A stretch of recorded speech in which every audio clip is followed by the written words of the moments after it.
Notre Dieu, tu es glorieux.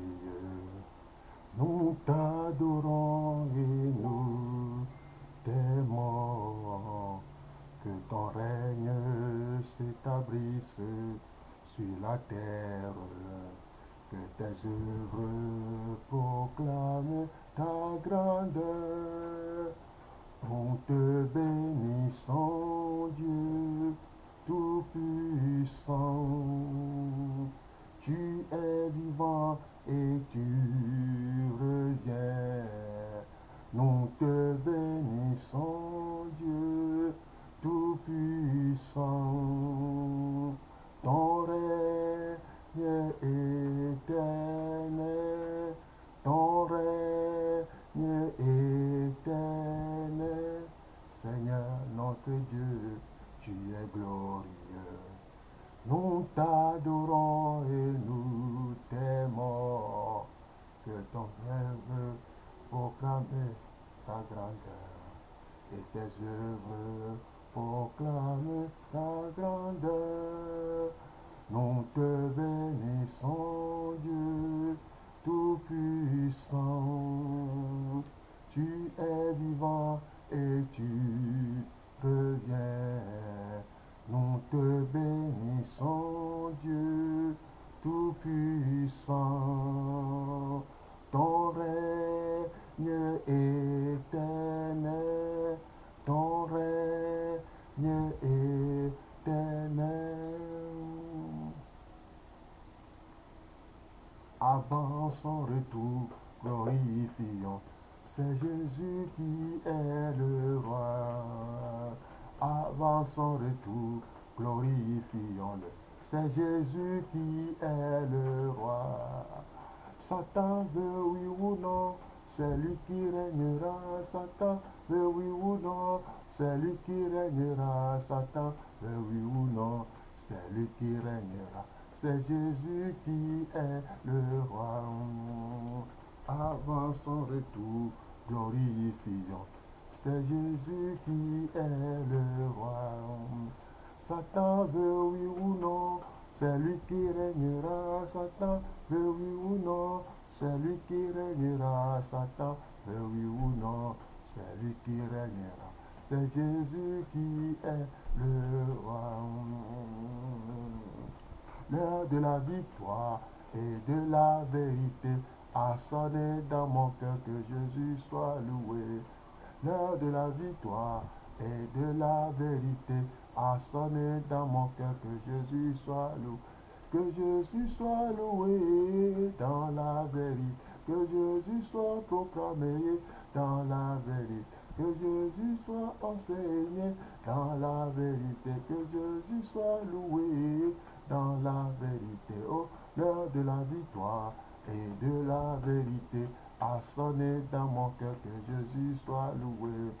L'heure de la victoire et de la vérité a sonné dans mon cœur, que Jésus soit loué. Que Jésus soit loué dans la vérité, que Jésus soit béni dans la vérité, que Jésus soit proclamé dans la vérité, que Jésus soit magnifié dans la vérité. Oh, l'heure de la victoire et de la vérité a sonné dans mon cœur, que Jésus soit loué. Ton amour nous environ, nos Seigneurs. Ta gloire resplendit tout comme le soleil. Ton amour nous environ, nos Seigneurs. C'est pourquoi nous espérons tous en toi. Ton amour nous environ, nos Seigneurs. Ta gloire resplendit tout comme le soleil. Ton amour nous environ, nos Seigneurs. C'est pourquoi nous espérons tous en toi. Gloire à Jésus, auteur de notre joie. Gloire à ton nom, toi qui nous as sauvés. Gloire à Jésus, toi qui nous aimes tant. C'est pourquoi nous espérons tous en toi. Gloire à Jésus, auteur de notre joie. Gloire à ton nom, toi qui nous as sauvés. Gloire à Jésus, toi qui nous aimes tant. C'est pourquoi nous espérons tous en toi. Tu n'as pas exigé de garantie avant de manifester cet amour. Ton bras de père que tu nous as tendu pour nous arracher du feu de l'enfer. Gloire à Jésus, auteur de notre joie. Gloire à ton nom, toi qui nous as sauvés. Gloire à Jésus, toi qui nous aimes tant. C'est pourquoi nous espérons tous en toi. Gloire à Jésus, auteur de notre joie. Gloire à ton nom, toi qui nous as sauvés. Gloire à Jésus, toi qui nous aimes tant. C'est pourquoi nous espérons tous en toi. Toute la gloire et tout le pouvoir à celui qui est sur le trône et à l'agneau pour toujours. Toute la gloire et tout le pouvoir à celui qui est sur le trône et à l'agneau pour toujours. Alléluia, louons-le, magnifions-le, élevons-le, et il est le roi des rois, louons-le, magnifions-le, il est comparable à toi. Ce qu'il vit, je n'ai rien à craindre, mes lendemains sont assurés. Entre tes mains, tu tiens ma vie pour ce temps et l'éternité. Je sais qu'il vit. Ce qu'il vit, je n'ai rien à craindre. Mes lendemains sont assurés. Entre tes mains, tu tiens ma vie pour ce temps et l'éternité. Je sais qu'il vit. Alléluia. Gloire et honneur à toi, Seigneur mon Dieu, mon roi. Le rang sonné encore, tu vas passer par moi pour bénir une ou un spectateur encore aujourd'hui. Papa, je remets leur cœur entre tes saintes mains. Que ta grâce les assiste, inonde leur cœur de compréhension. Et à travers cet enseignement, que beaucoup arrivent à connaître la vérité et que la vérité les affranchit dans le nom de Jésus-Christ. Papa, merci au nom de Jésus-Christ. Amen, amen, amen. Donc aujourd'hui, on va parler de l'Église est une école. Donc nous sommes à la fin de les 4 rôles de l'Église.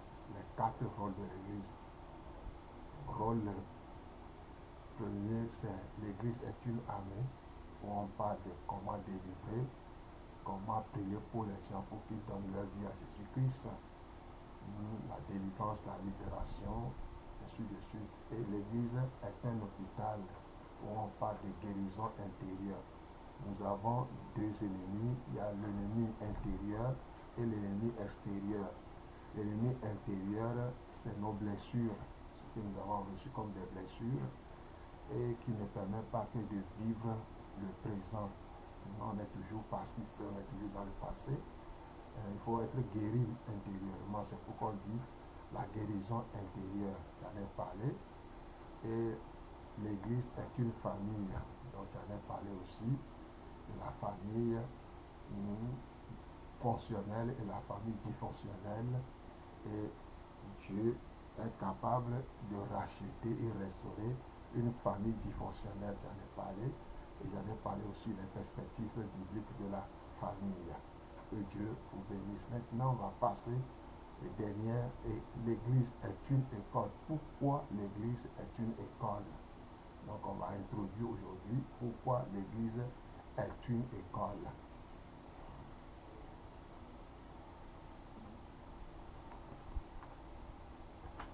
L'Église est une école. Pourquoi l'Église est une école?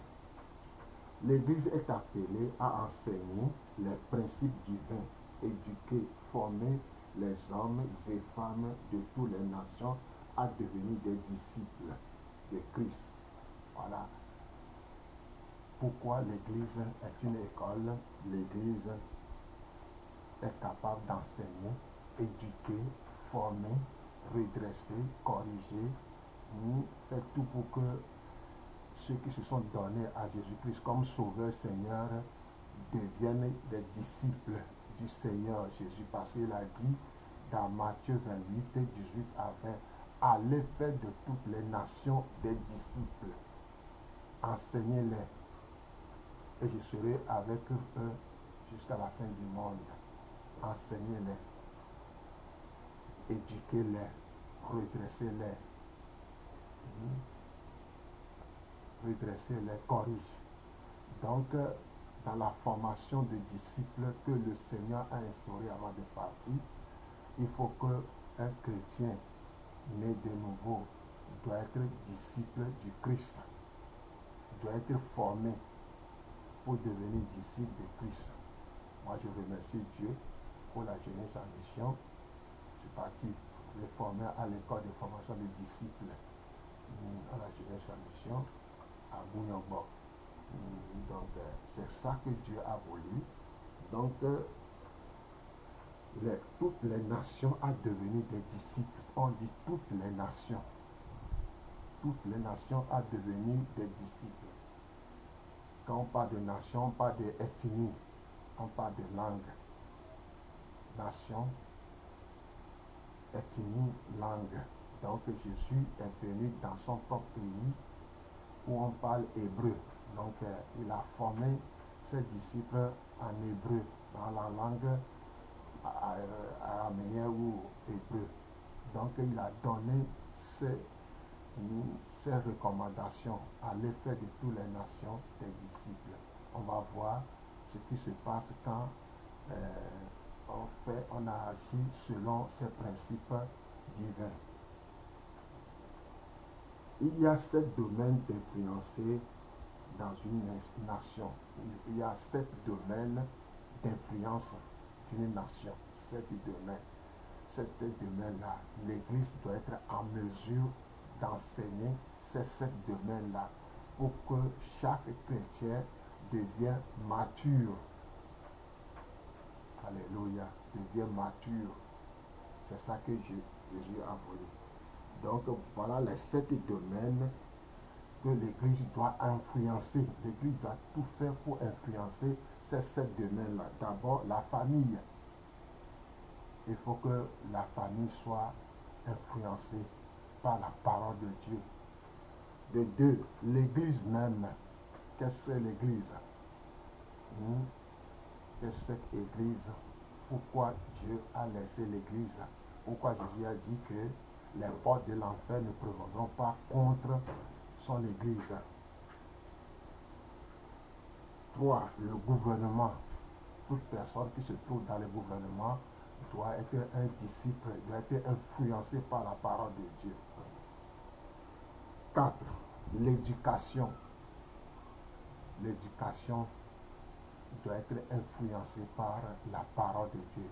L'enseignement, l'éducation, le redressement, corriger, ainsi de suite. 5, l'économie, le commerce et l'industrie. L'économie, le commerce et l'industrie. 6, les médias. Et 7, le sport et les arts. 7, le sport et les arts. Voilà les 7 domaines que Dieu a établis pour que ces 7 domaines influencent chaque nation. Chaque personne qui veut faire quelque chose dans la famille, dans l'église, le gouvernement, l'éducation, l'économie, le commerce et l'industrie, les médias et le sport et les arts, doit être formé, éduqué dans les principes divins, dans la parole de Dieu. Il faut que ces soi-disant disciples qui ont reçu toutes ces formations, donc il aura la crainte de Dieu, il aura le respect et la crainte de Dieu dans la vie de chaque personne qui entre dans le gouvernement, qui s'occupe de l'économie, le commerce et l'industrie et les médias qui disent vraiment aujourd'hui, il y a plusieurs médias, bon, il y a les médias chrétiens qui enseignent, qui prêchent, qui éduquent tout ça là. Ça, c'est ce que Dieu a voulu. Et les sports, le sport et les arts, les sports soient aussi inculqués, les sportifs, les footballeurs, les handballeurs, ainsi de suite, qui a la crainte de Dieu. Voilà l'idée que Dieu a avancée en fait venir son Fils Jésus-Christ sur la terre pour que ces gens-là, toutes les nations, soient être un disciple qui a reçu une formation, une éducation. Ces domaines d'influence représentent des portes sur la société. L'Église est appelée à former des disciples pour influencer ces domaines. L'Église s'est beaucoup intériorisée, elle est restée dans sa zone de confort. Les 4 murs de ces bâtiments, les chrétiens attendent que les païens viennent à eux pour se convertir. Jésus, avant de partir en mission, a donné cet ordre. Les chrétiens sont appelés à aller, selon l'ordre de notre Seigneur, formés dans la connaissance des principes du royaume de Dieu. L'Église doit être un fleuve qui coule et non un mar qui stagne. Pour accomplir efficacement la mission que le Seigneur Jésus nous assigne, l'Église doit jouer ces 4 rôles, à savoir combattre, conquérir, guérir, vivre et communiquer l'amour de Dieu, former et envoyer. Voilà le rôle de l'école, l'introduction. Donc, l'Église doit former ses membres à devenir disciples. Aujourd'hui, on a des problèmes un peu partout dans la société, au public, à l'église et tout ça là. Parce que l'église est devenue quelque chose de stagnante. Ça ne bouge pas. On veut que les parrains viennent. Au lieu de former les membres, par exemple, un membre bien formé qui travaille dans le gouvernement, qui travaille dans le gouvernement, qui est ministre, ambassadeur, et ainsi de suite. Je sais que ça va aller correctement. Si par exemple, l'éducation, surtout l'éducation, celui qui n'a pas bien reçu une éducation, comme quelqu'un dit que 80% des choses apprises à la maison, l'éducation, Dieu a mis l'accent sur l'éducation, correctement sur l'éducation. Nous devons éduquer les gens. Aujourd'hui, il y a les mal éduqués, les gens qui vraiment, leur comportement, soi-disant chrétiens, mais qui ont des mauvaises vies. Quand ils parlent, ils mentent, ils disent des bêtises, tout ça là, ce n'est pas ça que Dieu a voulu dans son Église. Il faut que les gens puissent avoir sa crainte. Quand on est bien éduqué, quand on a bien reçu une bonne éducation, ça s'affiche dans la société, ça s'affiche dans l'église, ça s'affiche à l'école, au service. Il y a des gens qui ont laissé des mauvais témoignages dans la société, à l'église, comme responsables, aussi dans les sociétés, publiquement, ils s'affichent. Quand tu entends leur témoignage là, tu vas pleurer. Ce n'est pas ça que Dieu a voulu. Il a dit, allez faire de toutes les nations des disciples. Disciple, qu'est-ce que c'est que disciple? Disciple, c'est celui qui écoute ou qui est enseigné par un maître. La discipline, l'éducation, comment se comporter en public, comment se comporter en famille, comment se comporter dans l'église, un peu partout. L'église, voilà son rôle. Mais aujourd'hui, point d'interrogation. Point d'interrogation. Pourquoi Dieu a mis dans mon cœur que cette fois-ci, je vais je vais prendre la parole dans ce réseau Facebook, YouTube, ainsi de suite, pour pouvoir éclairer, illuminer les gens à comprendre que l'église est une école. Quand tu sautes ces trois choses, l'église est une armée, est un hôpital et une famille, et que tu entres dans une école de Dieu, tout ça là, qu'est-ce qui va se passer? Parce que l'église est une école. Dieu a créé une école qu'on appelle école de Dieu, où il forme les gens, il forme leur caractère. C'est pourquoi enseigner sa mission, école de formation des disciples, c'est former le caractère de la personne pour être un bon disciple. Et là, on inculque les principes divins, la parole de Dieu, les enseignements qui va obliger la personne à se laisser diriger par le Saint-Esprit pour être formé. Quand on est formé correctement, on a une vie disciplinaire, on a une vie exemplaire. Quand on se trouve dans une société, ce n'est pas le fait de parler de la parole de Dieu de gauche à droite. Il y a aussi le comportement et le caractère de la personne qui s'implique aussi dedans. Si la personne a un mauvais caractère, tout ce qu'il va dire n'aura rien comme effet sur quelqu'un. Parce qu'on reflète ce qui se trouve en nous. Tu peux beau parler de gauche à droite de la parole, ceci, là. Ça ne va rien dire. C'est pourquoi aujourd'hui, beaucoup de gens n'arrivent pas à comprendre. D'autres sont aigris contre l'Église, d'autres sont aigris contre les responsables, ainsi de suite. Pourquoi? Parce que ce que l'Église doit faire, il ne l'a pas fait. Donc, il ne faut pas accuser quiconque. En tant que chrétien, né de nouveau, tu dois tout faire pour ajouter à ta foi la connaissance.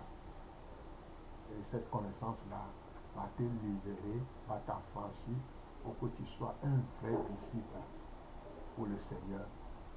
Dans ce monde où tout est à travers, mais Dieu veut que notre caractère, c'est pourquoi être chrétien, c'est un changement de caractère, un changement de mentalité. Un changement de mentalité, transformation.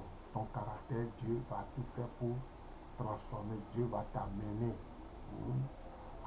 à te plumer, à te criber, à te laver, à te purifier, à te mettre sur le plume et le manteau pour que tu deviennes quelque chose pour lui, pour être un exemple palpable d'un enfant de Dieu qui devient disciple, pour que l'exemple puisse toucher quelqu'un. C'est ça que Dieu veut. Que Dieu soit loué. Donc voilà aujourd'hui l'introduction. Donc prochainement on va en parler des thèmes qui éduquent, les thèmes qui redressent, les thèmes qui corrigent, les thèmes qui fortifient, les thèmes qui rendent heureux. Donc priez pour moi aussi, pour que ce que Dieu a mis dans mon cœur, ce que j'ai reçu en formation, que je puisse les enseigner pour vos biens. Donc partagez, aimez et abonnez. Abonnez en Facebook, YouTube et ainsi de suite, et TikTok. Donc abonnez-vous, aimez et partagez. Ça va faire du bien à quelqu'un. Que vendredi prochain à 9 h, comme ça, je vais en parler des thèmes un à un. Des thèmes un à un. Il y en a jusqu'à 50 thèmes. 50 thèmes avec des exercices que je vais donner. Et je sais que ça va vous aider à écrire. Quand je donne les exercices, c'est à faire soit sur soit directement sur mon email. Ces numéros se trouvent aussi sur WhatsApp. Donc vous êtes les bienvenus. Priez pour nous, pour que Dieu pourvoie à nos besoins, pour qu'on puisse soit là pour vous éclairer. Soyez bénis. Ma prière pour vous aujourd'hui, que tu fais tout pour devenir disciple, pour influencer là où tu travailles, là où tu fais ton école, là où tu fais ceci, fais cela. Soyez bénis, c'est votre serviteur Emmanuel Aoudia, qui vous êtes venir aujourd'hui pour vous parler que l'Église est une école. Soyez bénis au nom de Jésus-Christ.